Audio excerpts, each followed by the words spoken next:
Bonjour à tous, donc dans cette vidéo nous allons voir quel langage de programmation vous pourrez choisir en premier.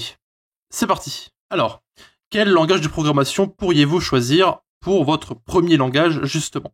Le problème de nos jours avec Internet, c'est que vous avez accès à ces fameuses ressources plus facilement et vous pouvez apprendre à coder gratuitement ou alors avec presque aucun budget. Donc on peut facilement acheter des cours pardon, qui sont très développés pour seulement 20-50 euros. C'est vraiment pas cher du tout. Et donc, le problème maintenant, c'est justement de choisir un langage pour débuter. Alors, ce que je vous conseille, c'est d'abord de vous poser quelques petites questions. Tout d'abord, il faut savoir que ça va être difficile de choisir, mais si vous vous posez les bonnes questions, ça ne sera pas trop compliqué. Donc, il faut savoir que donc c'est un monde de distraction. Donc, en gros, vous allez être très facilement proie à aller d'un article à un autre ou d'une vidéo YouTube à un autre qui va vous conseiller un ou un autre langage. Donc, il va vous dire oui, tel langage est populaire, vous devez l'apprendre, blablabla. Donc, oui, le Scala, le Java, le Ruby, le C++, tout ça, bah, ce sont des langages qui sont populaires, mais qui sont aussi difficiles à apprendre. Alors, peut-être pas le Ruby, mais voilà, vous comprenez ce que je veux dire. Donc en gros, la solution est très simple. Je vous conseille de vous focaliser sur un seul langage et peu importe l'article ou la vidéo que vous voyez, ne changez pas de langage en route. C'est mieux de se focaliser sur un seul langage plutôt que de connaître les bases sur une trentaine de langages. Voilà.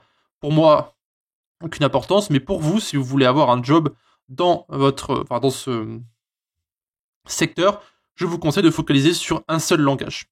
Voilà. Donc on va voir quel langage justement vous allez pouvoir choisir. Alors, ça va être très simple. Tout d'abord, il faut savoir si vous voulez vous spécialiser dans un seul secteur. Si vous savez déjà dans quel secteur vous voulez travailler, le langage va être très simple à choisir.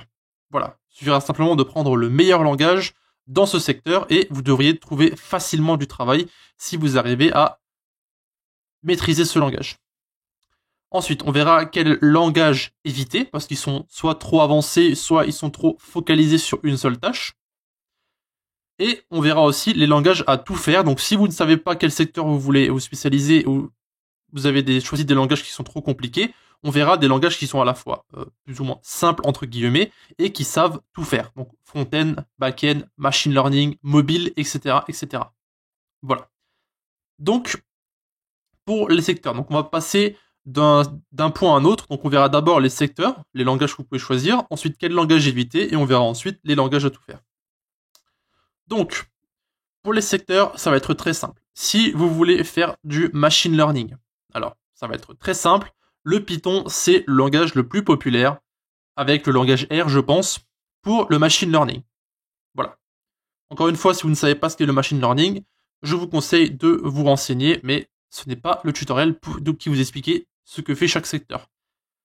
Ensuite, vous avez donc le développement pour mobile, donc côté iOS, donc tout ce qui est Apple, etc. Vous avez Swift, c'est le langage de Apple, quoi qu'il arrive, donc Swift c'est le meilleur choix, quoi qu'il arrive. Pour le développement Android, je vous conseille de prendre Java, parce que c'est un langage qui n'est pas extrêmement compliqué à apprendre. Bon, après, ça dépend jusqu'à où vous allez, mais pour le développement Android, c'est pas trop compliqué. J'ai vu à peu près à quoi ça ressemble et ce n'est pas insurmontable. Pardon. Ensuite, pour le côté front-end, donc si vous voulez faire du front-end, le JavaScript, ça sera votre choix quoi qu'il arrive. Voilà, c'est le plus populaire de tous. Et pour tout ce qui est back-end, je vous conseille encore une fois le Java, ou alors vous pouvez choisir le Ruby. Donc, on verra ça juste après pour ce genre de langage. Donc pour le back-end, il y a quand même beaucoup de choix, mais je vous conseille en général le Java parce que vous pouvez faire beaucoup de choses de ce côté-là. Et donc pour tout ce qui est startup, donc si vous visez les petites entreprises, les petites moyennes entreprises ou les startups, donc celles qui viennent juste de commencer, vous pouvez apprendre le Ruby. En général, les startups vont choisir justement le Ruby et Ruby on Rails parce que ce sont des langages qui sont très axés pour les débutants et qui sont très simples justement à apprendre parce qu'ils sont axés pour les débutants. Voilà. Donc en 2 semaines, vous pouvez très bien devenir un très bon développeur en Ruby on Rails si vous développez entre 8 et 9 heures par jour. Voilà, ça vient très vite et c'est très simple à comprendre. Ensuite, les langages à éviter, ce sont des langages qui sont, comme j'ai dit, trop complexes ou trop focalisés sur une seule tâche. Alors, les langages, il y en a plusieurs, mais je vais vous dire quel langage éviter parmi les plus populaires. Donc vous avez le Go, le TypeScript, le C++ et Rust. Ce sont des langages qui sont bien trop complexes et qui sont ou trop focalisés, comme le Go par exemple. Voilà.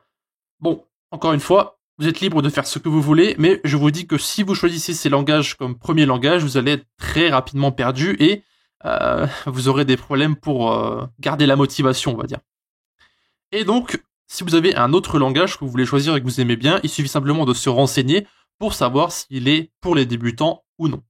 Et encore une fois, je vous conseille de prendre soit un des langages qu'on a vu juste avant concernant les secteurs, ou de prendre les fameux langages à tout faire ici qu'on va voir. Donc, vous avez 4 langages qui sont bien pour les débutants. Vous avez JavaScript, le Python, le Ruby et le Java. Alors, si ces langages sont bien, c'est parce que vous pouvez faire presque tout avec chaque langage. Avec le Java, vous pouvez très bien faire du back-end, mais vous pouvez très bien faire du développement mobile. Avec Ruby, vous pouvez très bien faire du développement back-end, mais vous pouvez aussi développer des applications de bureau ou des applications mobiles. Pareil pour Python, vous pouvez faire du back-end, mais vous pouvez aussi faire du développement front-end, mobile, machine learning, bref, vous n'avez aucune limitation. Et pareil pour JavaScript, vous pouvez très bien vous l'utiliser côté front-end avec des frameworks comme React, Angular, etc. Mais vous pouvez aussi l'utiliser du côté back-end avec Node, et avec Node, vous avez beaucoup de modules qui peuvent être utilisés pour faire d'autres développements, comme vous avez Electron pour le développement d'applications bureau, vous avez sûrement des modules pour le machine learning, etc., etc. Bon, après, je suis pas sûr pour le machine learning, mais je pense que ça existe. Après, je peux me tromper, évidemment.